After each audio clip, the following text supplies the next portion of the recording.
Olá pessoal, tudo bem? Estamos começando mais um podcast do Grupo Marca. Olha, e hoje estamos recebendo o empresário Ari Rabaioli, que além de empresário está envolvido numa nova iniciativa que já ele vai contar pra gente. Mas antes eu quero saber a história do empresário Ari Rabaioli, que todo mundo conhece por envolvimento que tem na área dos transportes e especialmente por ser o fundador, o proprietário da Aceville, né? Uma empresa gigante do ramo de transportes de Santa Catarina e do Brasil.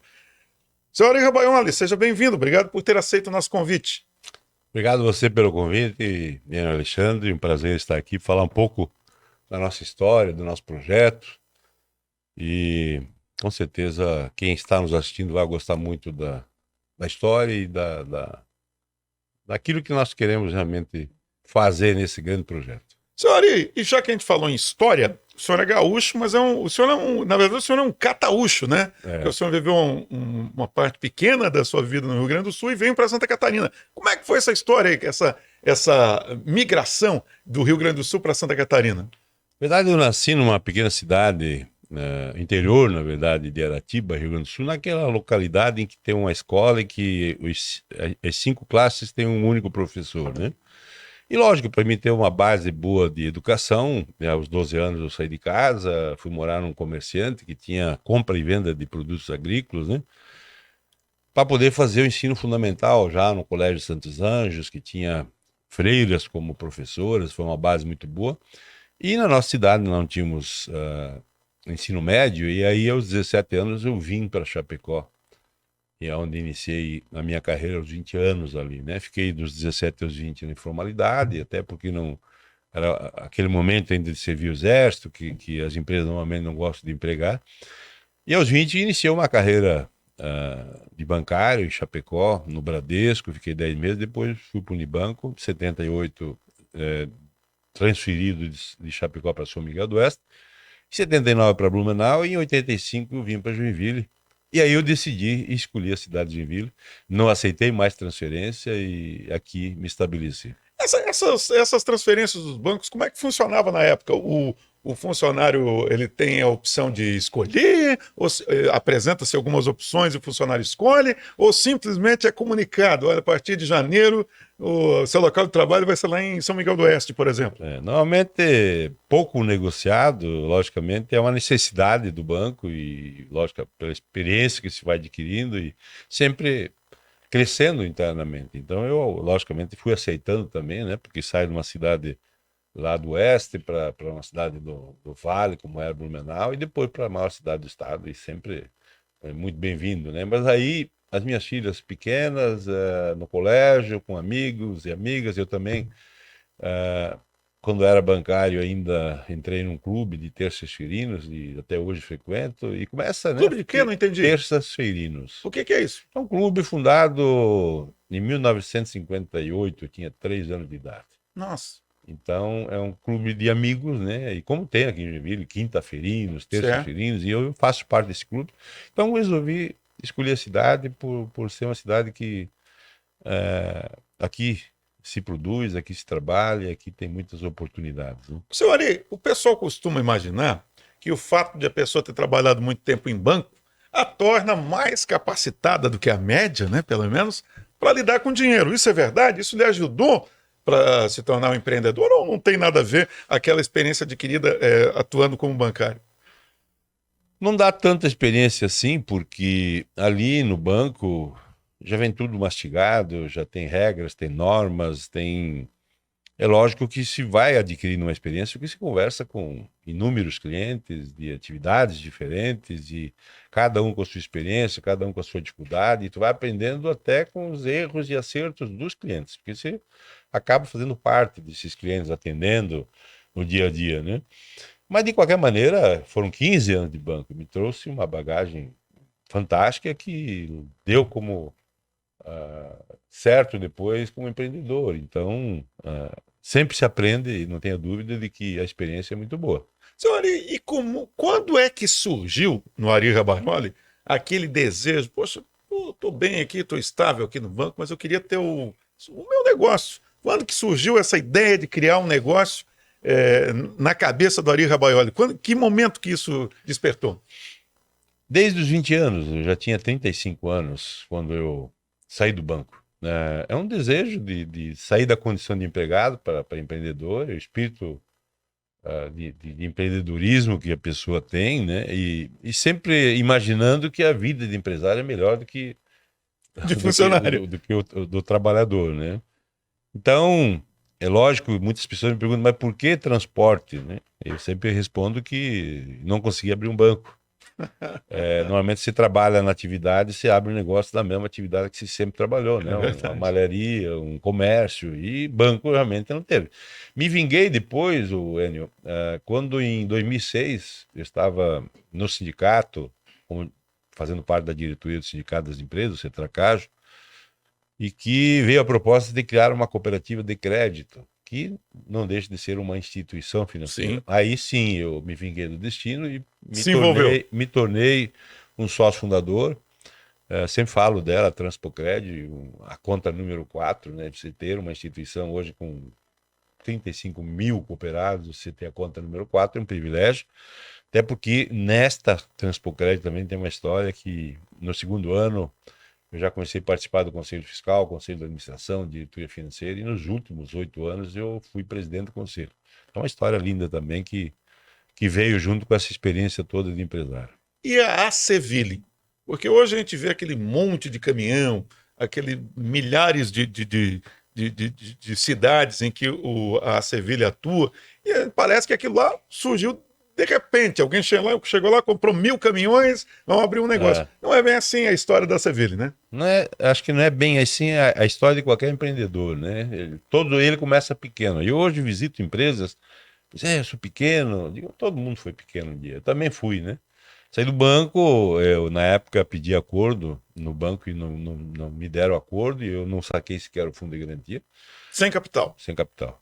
E de novo, né, os grandes especialistas de mercado dizem que para o negócio dar certo, você tem que entender do mercado, né, que você vai atuar. E eu não entendi absolutamente nada do transporte. Foi também uma grande dose de sorte que eu tive também. Mas iniciei com um caminhãozinho, caminhão 3 quartos, um 6,90 da Volkswagen, né?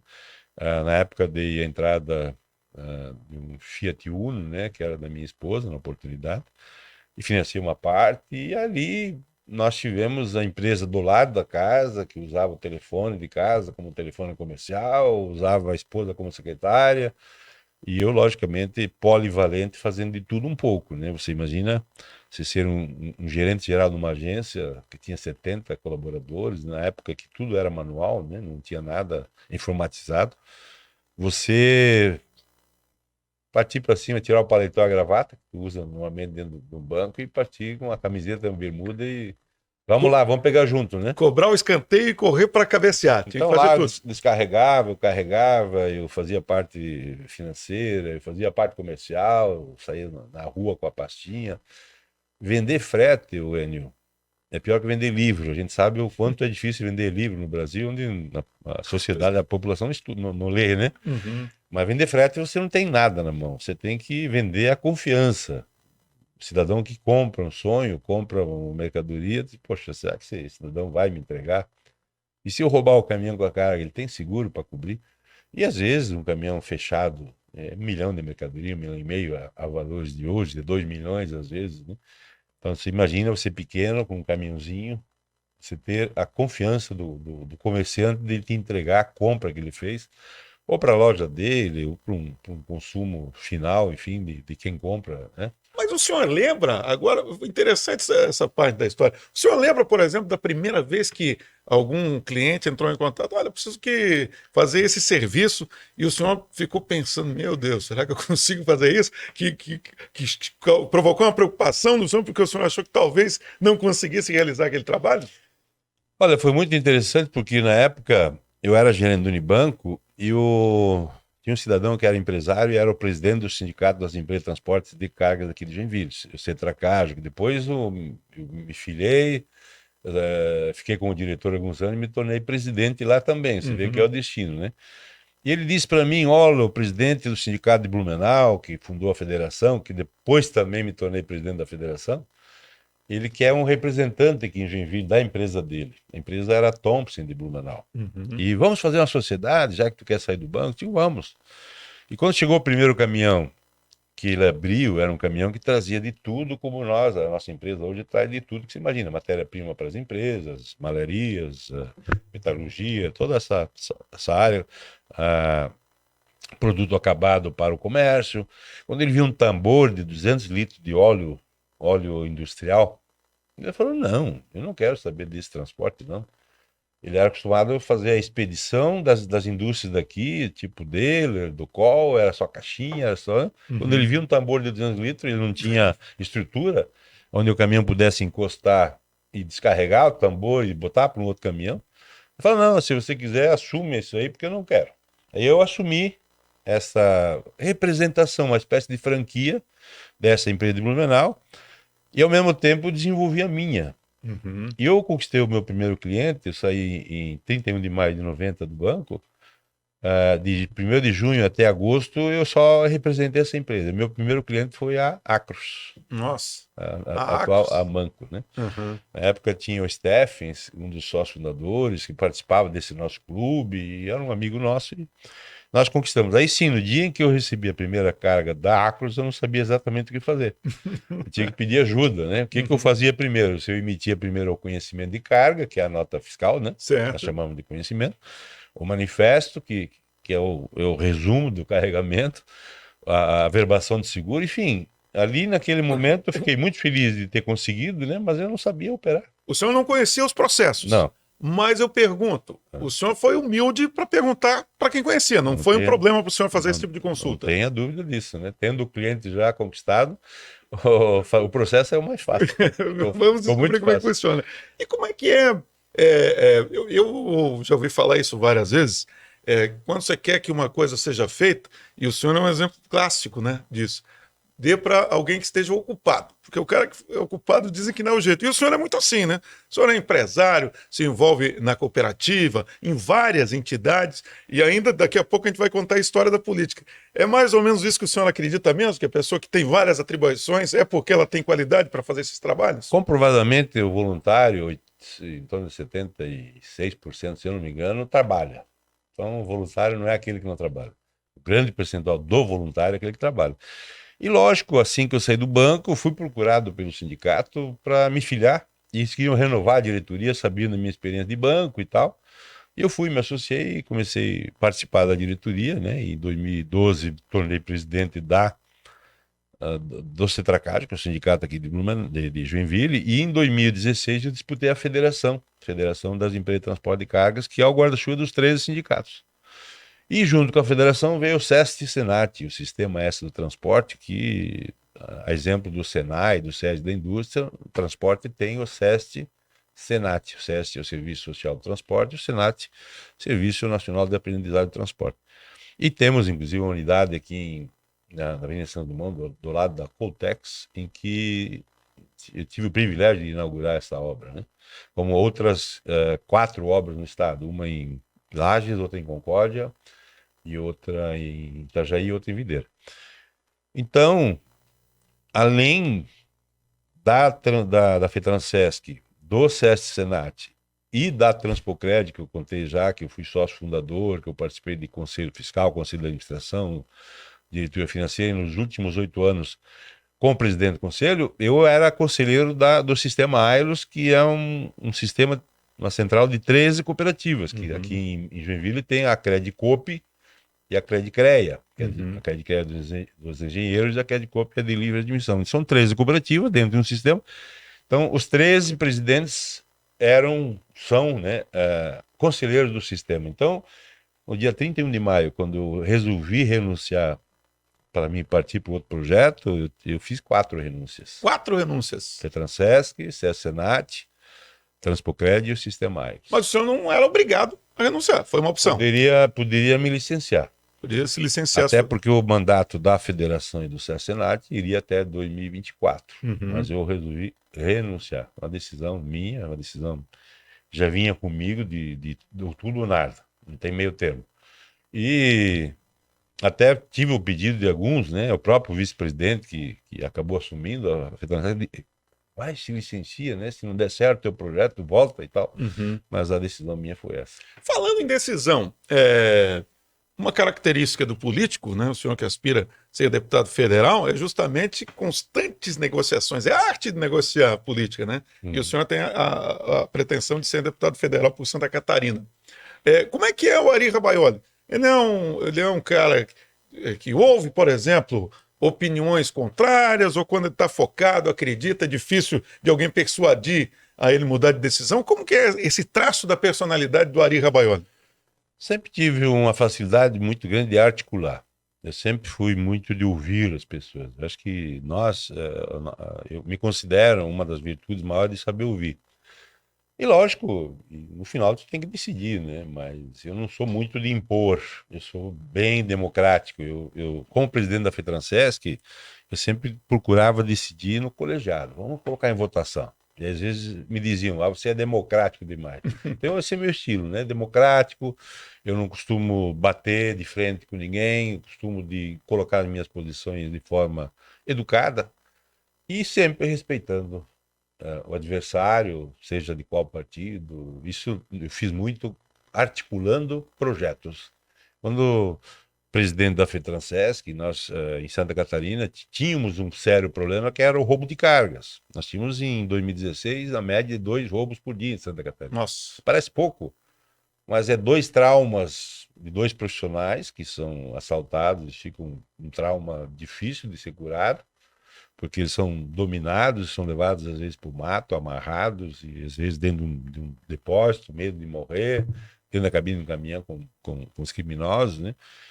E nós iniciamos na verdade tinha um projeto de lei de 2011 do Juarez Ponticelli, com o atual prefeito de Tubarão, e vetado pelo governador Colombo em 2014. É um projeto de lei que tinha como objetivo cancelar a inscrição estadual do receptador de carga. Tem um comércio, você tem lá 20 milhões de mercadoria, mas 1 milhão é receptação. Uhum. Se descoberto, cancela a inscrição. Acaba com o comércio dele.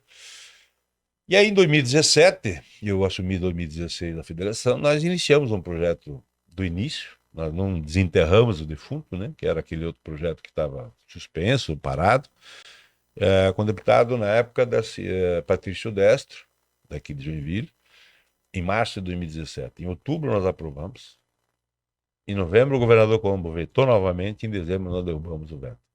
Então, naquele ano, nós conseguimos aprovar um projeto de lei que cancela a inscrição estadual do receptador. E ali já começou...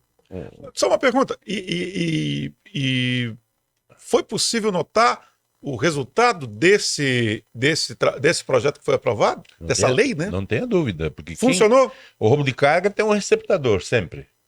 Eu quero uma carga de pneus, eu quero uma carga de bebida, eu quero uma carga de carne. Só se rouba porque sabe que alguém vai comprar. Exatamente.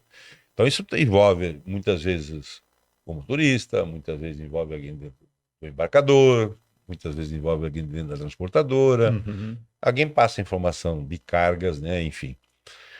E quando nós aprovamos o projeto de lei naquele ano, 2017, já inibiu muito, lógico, né? Você é um receptador, opa, agora tem um projeto de lei, nós divulgamos muito na imprensa, né?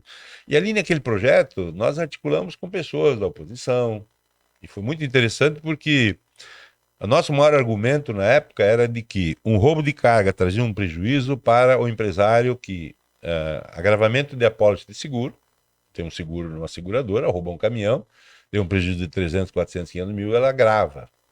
Vem cá, vamos negociar que agora causou um prejuízo aqui, nós precisamos que você pague mais por isso. Naturalmente aumenta o valor do seguro. Porque não é um carro, né? Quando você usa o sinistro, usar o seguro, você tem perde o bônus. Na renovação fica mais caro. Fica mais caro. Tinha normalmente a participação obrigatória, né? A primeira ocorrência 0, a segunda 10%, a terceira 20%. A participação obrigatória do empresário. Se eu roubar um caminhão de 200 mil, 20%, 40 mil é a tua participação. E 20% dos caminhões roubados não voltavam. Ficavam junto com a carga para o desmanche. Então, esse era o prejuízo do empresário. Então, quando a gente pegava um deputado que era mais da defesa do trabalhador, pessoal do PT, do PCdoB, a gente falava do trauma que o motorista que causava o motorista. O que é verdade. É verdade. Só que quando você fala com um deputado que ele é mais voltado ao setor produtivo, você fala do prejuízo da empresa. Quando você fala com um deputado que é mais voltado ao trabalhador, você fala do trauma do trabalhador. E com essa articulação convenceu todo mundo. Convencemos todo mundo e aprovamos o projeto. Muito rápido. Era um projeto de 6 anos, aprovamos em menos de 10 meses. E no ano seguinte nós criamos a delegacia especializada em roubo de carga. Não havia no Estado. E quando nós comemoramos, né, a criação da delegacia, um delegado com agentes específicos para combater o roubo de carga, nós chamamos eles para a federação para comemorar e disseram, mas não temos viatura para investigar. Isso é o setor público, né? Mas aí, de novo, o que eu te conto agora é que quando o setor privado se une ao público, o gestor público, o funcionário público, ele acaba correspondendo. E foi o que aconteceu. Na época, nós fomos a Brasília buscar recursos na CNT para comprar a primeira viatura 0 km, e nós doamos a primeira viatura. E aí nós começamos a ver o resultado. Primeiro pelo projeto de lei e segundo por uma investigação maior, mais efetiva. E aí nós doamos a segunda viatura, doamos a terceira viatura. E agora, mais recentemente, um ano atrás, nós doamos um drone. Não só o drone, como o curso para o delegado e os agentes operarem o drone, porque o drone chega onde a viatura não chega. Então nós reduzimos de 2021 para 2016 em 90% o roubo de carga em Santa Catarina. E isso certamente deve servir de inspiração até para outros estados agora. Não tenha dúvida disso. São Paulo e Rio de Janeiro são os 2 estados que têm o maior número de ocorrências, eles não têm efetivo. O Rio de Janeiro precisaria ter 500 homens no efetivo para combater o crime, tem 50. Então nós sabemos que se o governo desse a importância que o prejuízo que traz isso para a sociedade, né, para o Brasil, né, o roubo de carga, ele colocaria os 500 agentes com 500 viaturas, com 200 viaturas, enfim, estrutura, né? Que está provado que quando o setor público, através do seu funcionário, do seu colaborador, né, do seu agente, quando tem estrutura, eles trabalham, e trabalham muito bem. Foi uma parceria que deu muito certo, e nós estamos, assim, muito agradecidos à delegacia especializada, que é comandada pelo delegado Osnei, e sua equipe, né? Vou citar um exemplo para você, tem uma agente lá chamada Milena, uma equipe bem reduzida. Um domingo à tarde, um empresário de videira me ligou e disse, olha, tem um caminhão meu que foi roubado e está na região de Meia Praia, Tijuca, o sinal está apontando que o caminhão está por ali. E eu tentei falar com o delegado no domingo, não consegui, falei com a Milena. Milena é uma agente lá. Ela estava de férias, mas ela mesmo assim acionou toda a polícia ali da região, de Tijuca, de Meia Praia, e foi recuperado o caminhão naquele domingo. Localizaram o caminhão no Então, domingo. veja bem, um problema que aconteceu no domingo, nós conseguimos contato com a delegacia no domingo e eles conseguiram recuperar o caminhão. Então, são vitórias, assim, que através disso tudo me trouxe, veio a vontade de participar realmente desse processo todo. Né? Senhor Ari, quando a gente fala em caminhões, em transporte de cargas, muitas pessoas podem imaginar que isso é uma coisa distante da vida dela, o que não é verdade. Né? Provavelmente tudo isso que está aqui na mesa, em algum momento foi transportado por algum caminhão. Tudo, e 100%. Totalidade, né? Totalidade. E o caminhão, e um artigo fundamental para o caminhão operar é o combustível, o óleo diesel.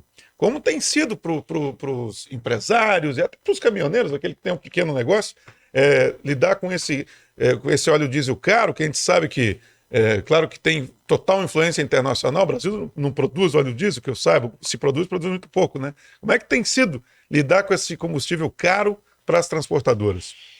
Olha, Enio, você sabe quanto faz um caminhão, um cavalo mecânico e conjunto, quilômetro por litro? Não. 2,3, 2,5 quilômetros. Tu imagina um caminhão na estrada fazendo 2,3, 2,5 por quilômetro, por litro de diesel. É esse preço que está aí. O diesel hoje está mais caro que a gasolina. Primeira vez na história que eu me lembro, né, que é o mais caro. Quando se fala em política internacional, eu, na verdade, tenho discordado, porque nós temos informação que a Petrobras tem 80% da produção dela em reais, custo em reais. Do óleo diesel? Óleo diesel e combustível. Ela importa em torno de 20%, 25%. Então nós influencia totalmente nós no preço. Entendemos que ela devia ter uma política, um mix Uhum. Aquilo que ela importa, mais o que ela produz aqui, gera um custo a mais do que a inflação. Agora nós temos uma inflação de 12% ao ano e um diesel subindo mais de 60%. Uhum. Então, isso realmente para nós é difícil admitir, é difícil aceitar, porque nós acompanhamos a publicação dos balanços da Petrobras. No primeiro trimestre de 2022, o lucro líquido da Petrobras foi mais de 9 bilhões de dólares. É quase o dobro do lucro líquido da maior petroleira do mundo, a Estados Unidos, que é a ExxonMobil. Uhum. Então, a Petrobras teve no primeiro trimestre de 2022 um lucro quase o dobro da maior petroleira do mundo. Inacreditável. Inacreditável. Então, por isso que eu entendo que deveriam não seguir 100% da política internacional. Uhum. A folha de pagamento da Petrobras não é paga em dólar. Uhum. Então, quer dizer, de qualquer maneira, você sabe que não poderia seguir 100% da política. Uhum. A gente sabe que ela tem parte da produção que muitos dizem, mas ela não faz o refino aqui, faz lá fora. Já não sei. O que nós imaginamos que isso poderá acabar o dia que for privatizado e que for quebrado esse monopólio da Petrobras, né? Não há como você controlar algo que seja monopolizado, que seja monopólio. Então, acredito que vai ter que passar por uma revisão da política, né, de aumentos de combustíveis, para reduzir até os lucros, né? Porque nós sabemos que a crise mundial, que países que realmente dependem dessa variação do petróleo, do barril e do dólar, não tem o que fazer.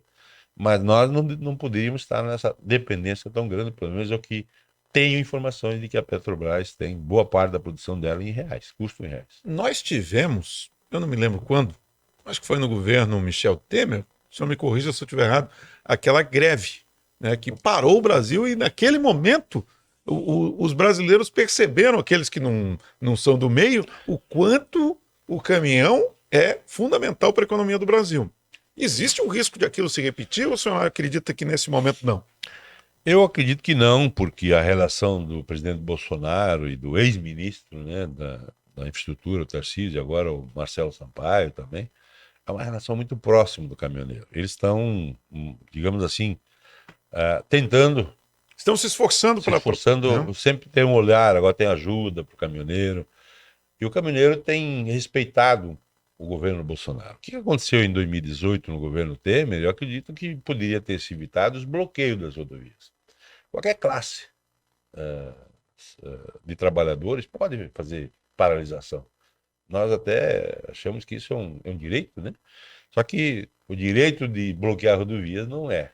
Uhum. Então nós entendemos que se o governo, através das polícias, né? Tu imagina o estado de Santa Catarina, quantos policiais nós temos efetivos na Polícia Militar, junto com a Polícia Rodoviária Federal, Estadual, para combater meia dúzia, ou 10 ou 15 bloqueios. Não é difícil. Então não dá para deixar formar bloqueios para acabar com o transporte. Então, a greve de 2018 trouxe consequências que nós estamos pagando até hoje. O prejuízo daquela oportunidade foi maior do que a pandemia. Parou o país, né? Você deve lembrar que não tínhamos gasolina nos postos, diesel, alimento no supermercado, não tínhamos nem coleta de lixo, nós tínhamos, porque para tudo, né? Uhum. Não tem como abastecer o caminhão, como é que vai fazer coleta? Então, nós sempre defendemos, no antepenúltimo aumento de diesel, que foi de 24,9, quando os caminhoneiros meio que ameaçaram, e alguns empresários também de parar caminhões, nós, deixa o caminhão no pátio, deixa o caminhão em casa, o caminhoneiro deixa o caminhão em casa, fica com a família. A falta de caminhões faz com que a oferta suba e o embarcador aceite o repasse. Uhum. É uma forma de não prejudicar toda uma economia. Uhum. Então nós sabemos aí, tem uma resistência muito grande de embarcadores que não aceitam o repasse, mas também não tem como o empresário e nem o caminhoneiro arcar com esses aumentos sem poder repassar. Sempre falo, né, a panificadora, ele não vem pedir autorização para você para aumentar o pão quando sobe o trigo, ele aumenta. Simplesmente. O posto de gasolina, quando ele recebe da refinaria, ele não pede autorização para o consumidor para aumentar. Então nós deveríamos... Às vezes até antes de chegar a nova remessa. Então eu entendo que nós deveríamos, assim, subiu na bomba, sobe o frete. Uhum. Mas aí tem de novo, Wênio, qual é o problema do Brasil? O Brasil não tem uma política de renovação de frota. Eu fiquei agora 1 ano e meio participando de um programa de renovação de frota no Ministério da Economia, participando de reuniões quinzenais, primeiro foram semanais, depois quinzenais. Existe um programa, inclusive uma medida provisória do governo federal, assinada já, só que o programa ele ainda não atende a, digamos assim, a necessidade ou a, a necessidade realmente de pagar o que vale o bem. Se tem um caminhão, nós temos hoje mais de 1 milhão de caminhões acima de 30 anos. Então entram todos os anos 120 mil, 130 mil, 150 mil caminhões novos e não sai nenhum. Por isso que nós temos mais de 1 milhão de caminhões acima de 30 anos. Então eles queriam nesse programa todo colocar uma restrição. Caminhões acima de 50 tem 6 meses para sucatear. Só que o preço que é pago pelo bem não paga o que vale. Então nós não aprovamos essa restrição. Nós queremos sim que o programa tenha sucesso. Eu participei todo o período dele, mas que primeiro garanta ao proprietário do bem que ele vai receber aquilo que vale. Tu imagina você com um carro velho, né, que tem que sucatear, vale 15 mil e vou te pagar 10. É injusto. É claro. É mais ou menos assim. Então nós aprovamos, nós apoiamos, mas a gente sabe que o Ministério da Economia vai ter que fazer ajustes para poder incentivar as pessoas que têm um caminhão antigo, velho, vender, sucatear, mas aquele preço ele vai servir como entrada num caminhão novo, um semi-usado. Senhor Ari Rabaioli, o senhor é do Partido Liberal, PL, do presidente Jair Bolsonaro, e vai ser candidato, pré-candidato, é o termo correto, né? Pré-candidato a deputado federal, até porque tem a convenção que daí é que formaliza, né, os candidatos.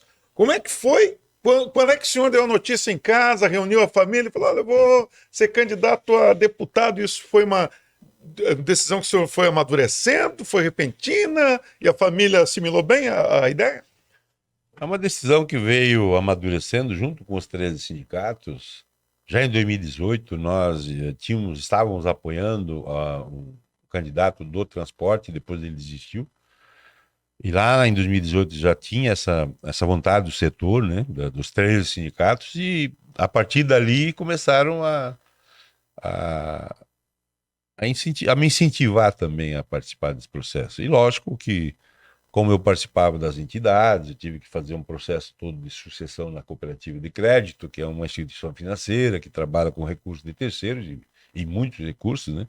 Então isso tem que ser uma sucessão muito transparente, para o cooperado se sentir bem à vontade, para ele não ter nenhuma desconfiança, né? E nós fizemos isso. A partir de 2019, nós fizemos todo o processo de sucessão na Transpocred. Em 2020, terminou meu primeiro mandato, eu fui para o segundo, que iria até 2024, já com a intenção de eu me licenciar ou renunciar agora, em 31 de maio, para concorrer a essa vaga de deputado federal. Uma mudança, acredito, de cultura, uma quebra de um paradigma, né? Porque, de um modo geral, os empresários não participam de política.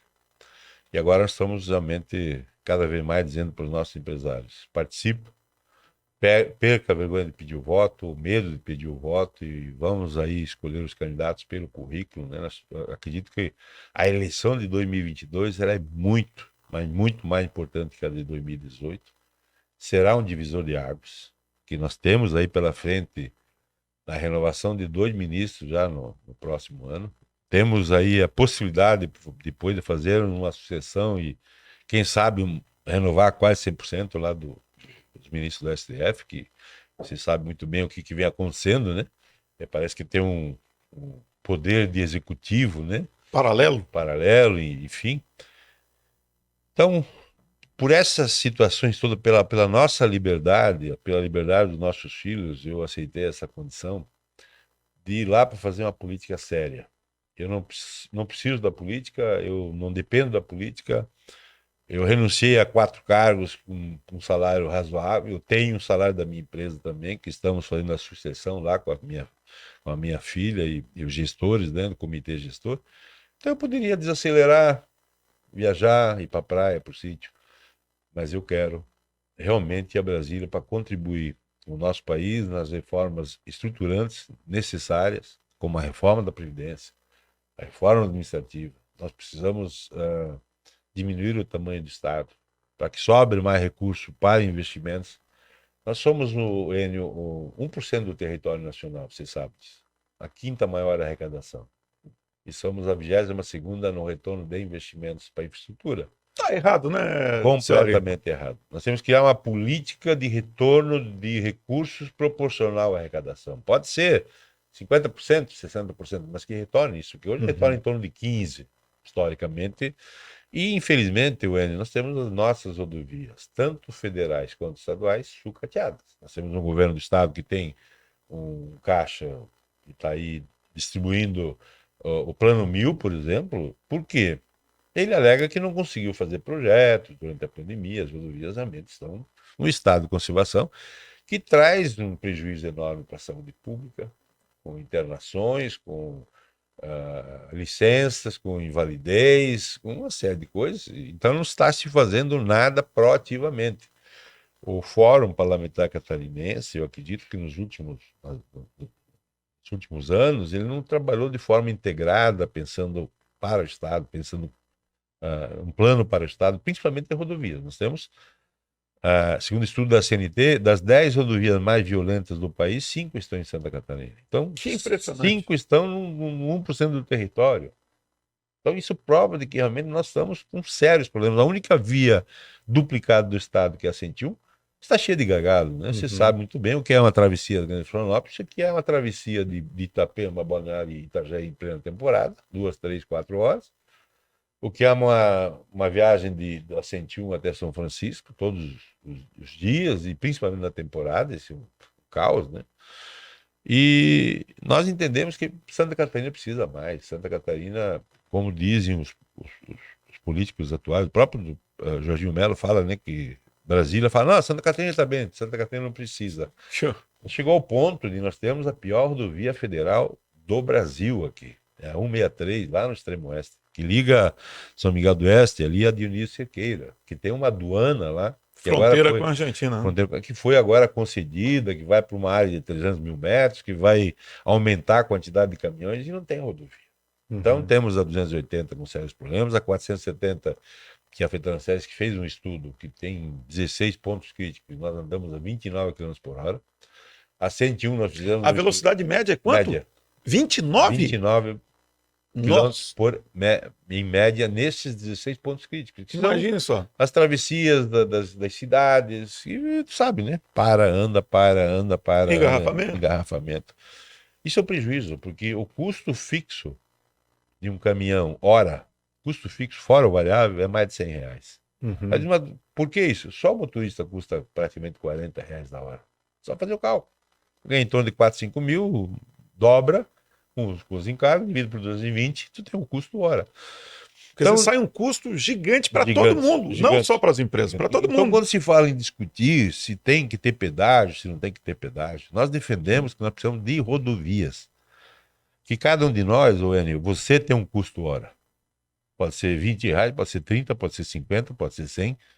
Então, não custa você pagar um pedágio de 3, 4, 5 reais... Para não ficar parado. Para não ficar parado, para andar.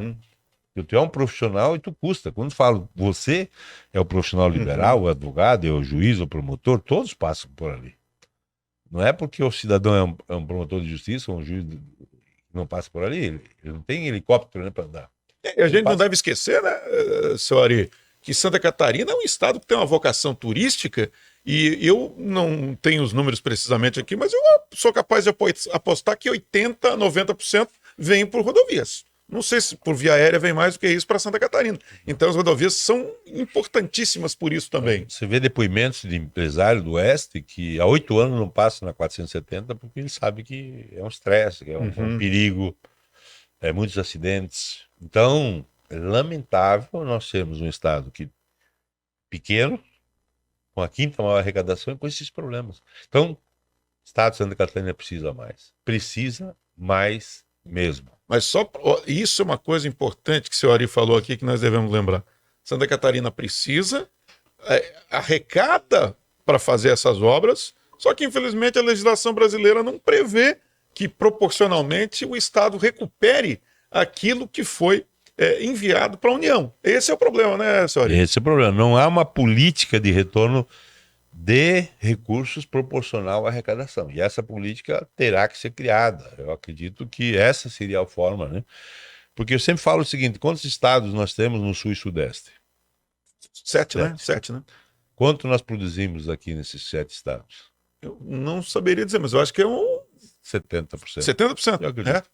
Eu não sei, realmente. 60. Mas deve ser mais ou menos isso. São Paulo é mais da metade, Então, né? se você tem 7 estados, tu tem mais 20 que produz o restante, né? Uhum. Só que esses 20 têm uma representatividade política Maior até que, muito que os outros. maior. Muito maior. muito maior. Eu vou dizer para você, a reforma administrativa ela tem que ocorrer porque o Acre tem 3 senadores E São Paulo tem e 3. São Paulo tem 3.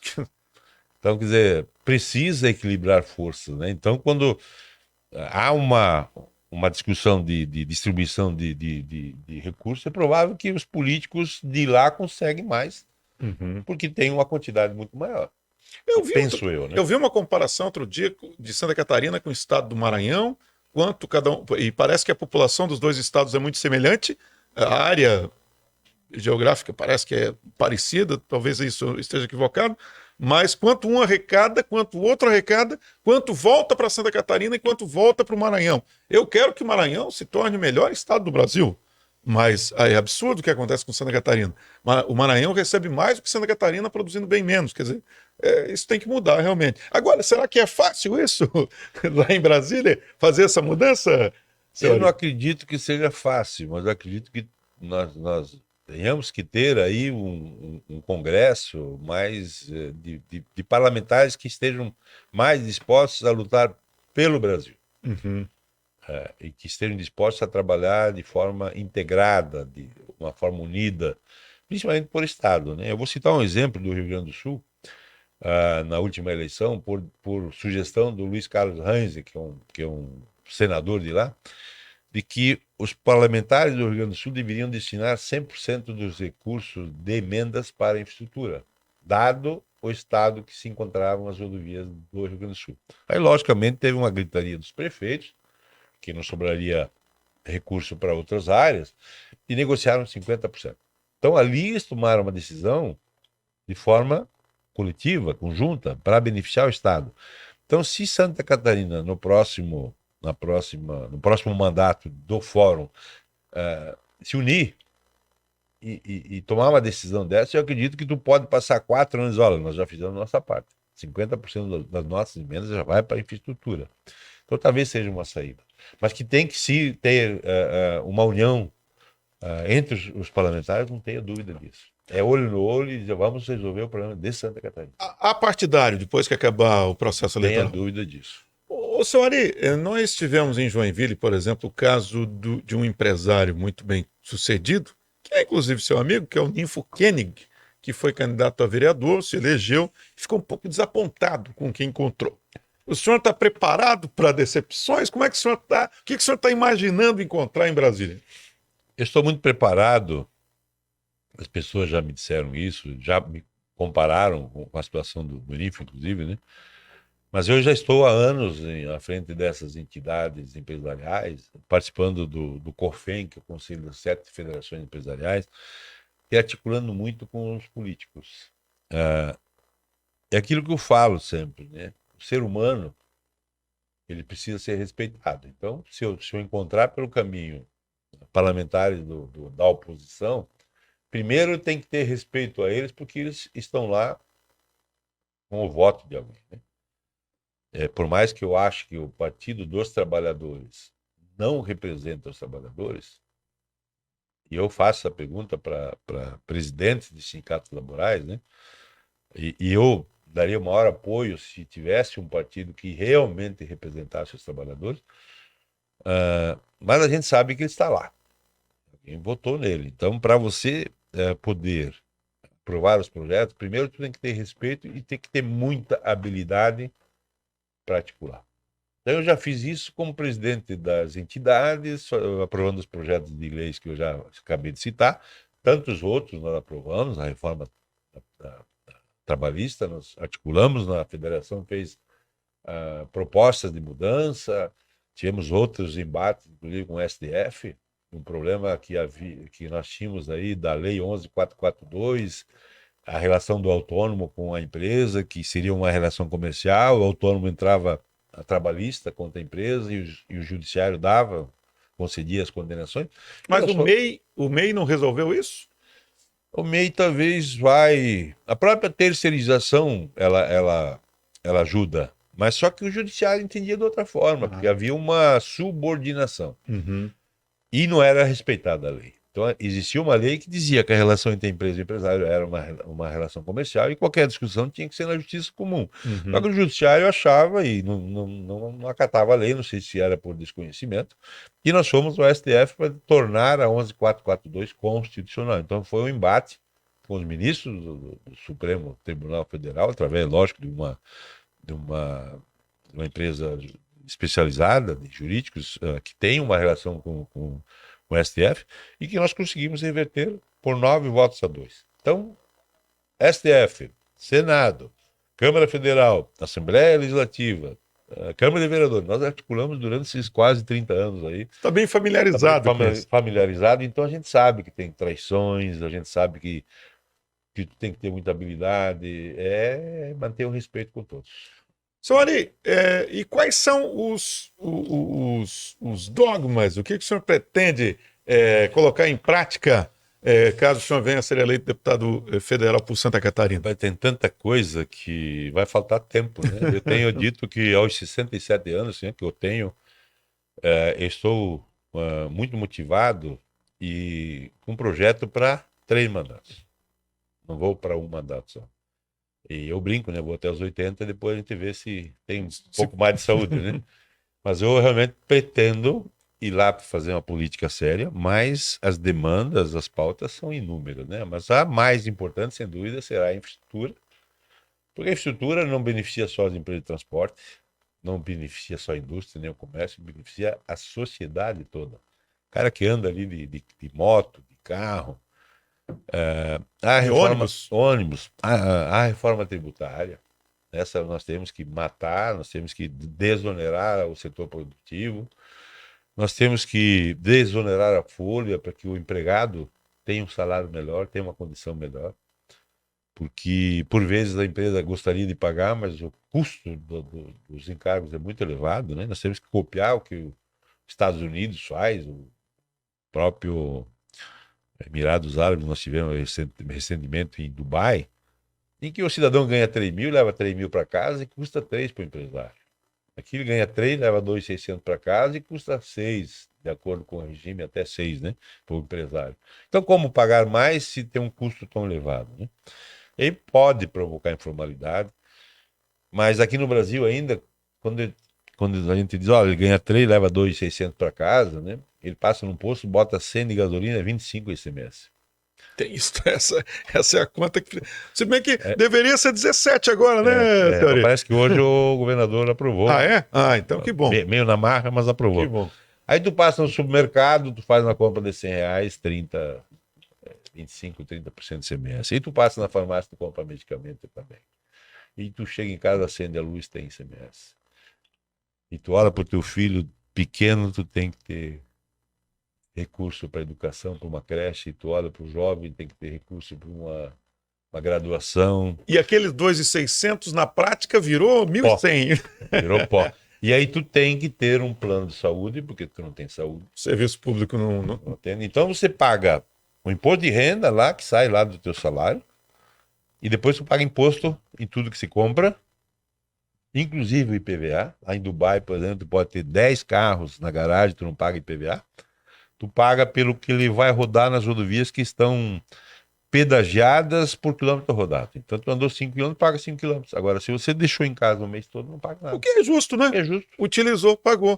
E aqui não, aqui o cidadão que é aposentado, que não sai de casa... Só vai fazer aquela comprinha no final de semana, vai dar um pulinho na praia. Um IPVA caro e que não vai para a infraestrutura como deveria ir. Exatamente. Os prefeitos hoje têm total liberdade para usar o recurso do IPVA. Então, também é um assunto... Às vezes, eu converso com empresários, Enio, apesar do transporte, e eu pergunto em quem vocês votaram na última eleição para deputado federal. Não lembram? Não lembro. E de vez em quando surge um herói, eu lembro. E aí o que você pediu para ele mudar? Nada. Então está satisfeito com tudo? Rodovia, carga tributária. Pois é, mas não adianta pedir. Pois então, para que vota para o cidadão se você não analisou o currículo e que você não tem pelo menos um interlocutor entre você e o candidato? Então, eu espero, Enio, que a eleição de 2022, ao contrário da de 2018, né, não seja uma onda, né? Eu espero que realmente sejam escolhidos, apesar de eu ser do 22, e que seria muito bom para mim se tivesse uma onda, né? Mas não terá. Mas que a escolha seja feita pelo currículo do candidato. Se o parlamentar está em Brasília há 4 anos, há 8 anos, qual é o trabalho, qual é o projeto, quais os projetos que ele defendeu? Acho que ele tem que procurar saber, para poder fazer um voto consciente, para poder votar consciente e que vá às urnas, que o eleitor realmente vá às urnas, né? Esses dias eu estava ali no Clube Palmeiras, que os idosos, os aposentados estão ali, jogando à tarde e tal.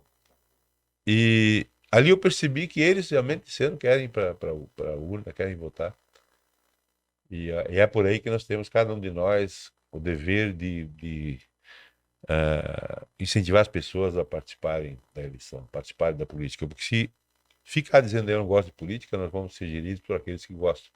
Então, eu resolvi sair da zona de conforto, resolvi parar de reclamar dos políticos, né, de um modo geral, e ir lá contribuir.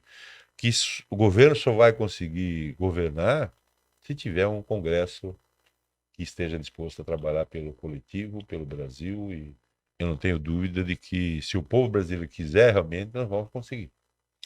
Muito bem, quero agradecer muito o empresário Ari Rabaioli, ele que recentemente ingressou no PL, Partido Liberal, e será pré-candidato e deve ser candidato, portanto, por Joinville para deputado federal. Seu Ari, muito obrigado por ter vindo conversar conosco aqui e sucesso na sua empreitada.